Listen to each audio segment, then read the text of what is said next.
Welcome to Office 2010 Fill Magic. I'm TrainerLori. What is fill magic? Well, it's the ability to fill with color or any kind of an effect, such as a texture or picture that goes into shapes, text boxes, word art, backgrounds, all kinds of things to make your PowerPoint or your document more interesting visually. You'll find it in the ribbon. For example, you'll find shape fill, and you can see lots of different options for shape fill, whereas in Word it might look a little bit different. In the text fill in Word versus the text fill in PowerPoint has different options. So they may look a little bit different, but essentially whenever you see a color bar with a drop-down arrow, like this, a color bar with a drop-down arrow, you generally will have fill as an option.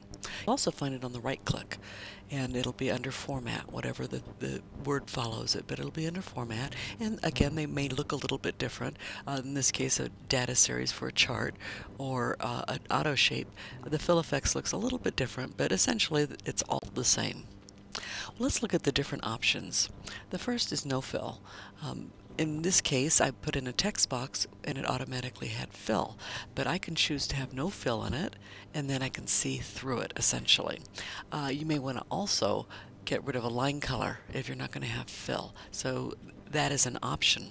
In fact, I could even remove the fill from the font itself.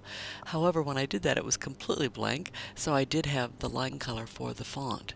So you have multiple options with fill just by turning it off.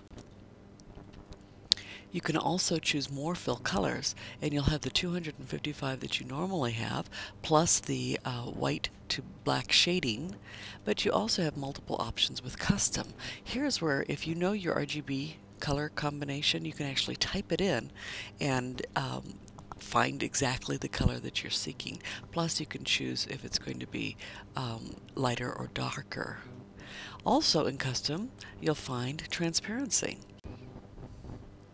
In transparency, you can choose if you want it to be, for example, we started with a dark color here, and at 51% you can see that it is lighter than if we start with a light color at 51%. So think about how much of the color you actually want to show. But if you actually do use color, how pretty is this? Now we've started with a tan and made it transparent. So it was just a pale color, but it reflects what's in the picture. Now this is one of those really cool tools that I've had to really play with, the WordArt option. For example, let's say that we've got this is a piece of art that I want to try to replicate. So we click in and change it to an F, and then right click on it, and because it is text, we have two options for formatting. If I format the text effects, that means that only the font will be affected. If I format the shape, then the background will be affected. And then in there, in this case I chose the text and I want a gradient fill. Let's look at the gradient fill options. Even though it's up here, these are all the options for gradient down below. The first one is preset colors, and there are some great colors in here, color combinations. And the nice thing in 2010 is that even if you choose one of them, you can still change it. You have complete control over it. So it's a nice place to start. Then you get to choose if you want it in a line fashion, or if you want it in a circular fashion, or rectangular, or path. And I've used the path, and actually you can make yourself dizzy looking at some of those options. And then the next one is the direction. You can actually view and see what it looks like. Which way do you want it to go? Regardless, this one happens to be linear, but we have multiple options just within linear. And then the gradient stops. This at first was confusing to me, but now I find it very useful, because these are stops for the color, and you can add or remove them here. So this is one that was already, I think it was fire, that I chose, and then I can add more stops to it and add a different color. So you can really play with this and have a lot of control over your colors. And so I was able to recreate essentially what I saw before. Kind of a cool look. Gradient is also on the ribbon, by the way, and if you don't like what you see under variations, you just click more gradients and it'll take you to the same spot that we found on the right mouse click. One of the options under gradient was rotate with shape, and what that means is if I choose that the gradient is at the top and it gets lighter at the bottom, the dark is at the top and it gets lighter at the bottom, you can see here I've rotated the shape, and no matter what direction it's facing, it will always be darker at the top. However, when I choose rotate with shape, this option, that means that the dark means it's going to be at the top of the shape itself and the light will be at the bottom of the shape. So that's the difference depending on how you want it to look. Texture. When you fill with texture, you have multiple options. I like using this when I want it to be kind of an earthy look, and you can see there's lots of options. And our goal here is to choose a look that's appropriate for whatever the message is that I'm saying. So if I'm talking about water, then clearly you might want to use the water function, or if you want to talk about steadfastness, you might want to use a granite option. But this is really neat. You can now insert from File, Clipboard, or Clipart. Well, let's show what I mean. Here's a little picture of Kenny playing with his giant plush toy, and I really like the fabric on this plush toy, so I crop it and copy it. So I've got now just that color, and I can use that as fill in any shape. So normally you can copy just a square or rectangle, but now I can fill it no matter what. Not only do I fill it, but now that I've got this object, I can go into the picture effects and do all kinds of other effects to it. For example, I can put a glow behind it, a shadow behind it, or even make it a beveled look. In fact, one of the things that I really like is using the Format Painter. Format Painter, let's say I have 6 stars and I want them to all look like this beveled one. So I simply click on the beveled one, then I click on the paintbrush under the home, and then I touch the one that I want to look like the original. However, if you're going to do it for lots of them, like the 6, you can double click on the paintbrush, and then whatever you touch afterwards will be in this new format. To turn it off, simply click the brush again.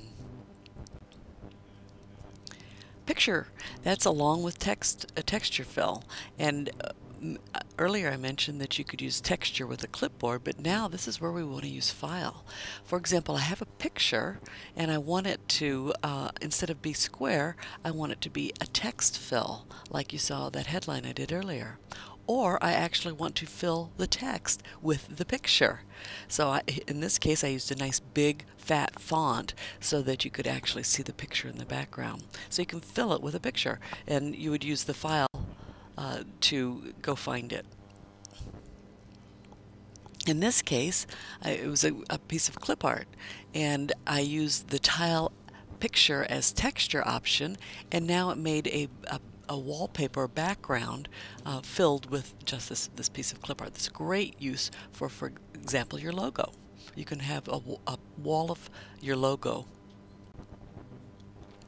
Now, this is something that happened just recently. Somebody sold the company a PowerPoint presentation, and their logo was locked on it, and one of the admins was trying to figure out how to get it off. And so I went in there, and of course the first thing you want to do is to click here to try to get rid of it. Well, that didn't work, so I knew, well, it's probably in the View Master. So you go to View Master and find it there, but it wasn't there. So, where could this logo be that it shows up on every slide? And yet I paid for the presentation. I don't want that logo to be on there. Well, guess what? If you want your logo to appear on every slide without it being another piece of clip art, then go to Format Background by right-clicking, and then under Fill, you can fill with this picture. And so now the background would be a picture of white screen with your logo in the bottom right corner. So essentially it locks your logo. And it would be hard for most people to be able to find it this way. You can do the same thing, not just with PowerPoint, but with Word. But that would be under Page Layout, Page Color. And then under your fill effects, you can choose. Now, note it looks a little bit different than the other options. This is more of the classic style with the 4 tabs instead of just the tabs down the side. But you can have your background look like anything you want. In fact, this is texture. This last option here is texture.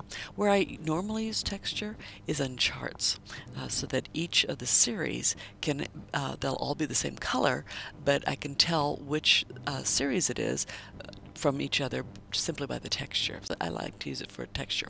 This is why a lot of people don't like to use charts, though. They don't understand how to drill down to get just those data points highlighted. Well, the first time you click a chart, you're going to get the chart area. But then if you click on the series, then the entire series will be selected, and now you can right click and change the series, or you can click again and get right into the data point. So you can choose what portion of a chart you want to highlight simply by clicking to drill down into it. The format data point, and then you can make your changes here with the fill. However, remember, we've got also the option for picture fill here.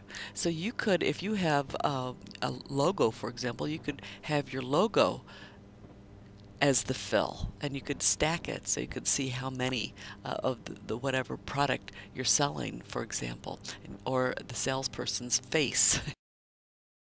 Thank you. We'll see you next time. Bye.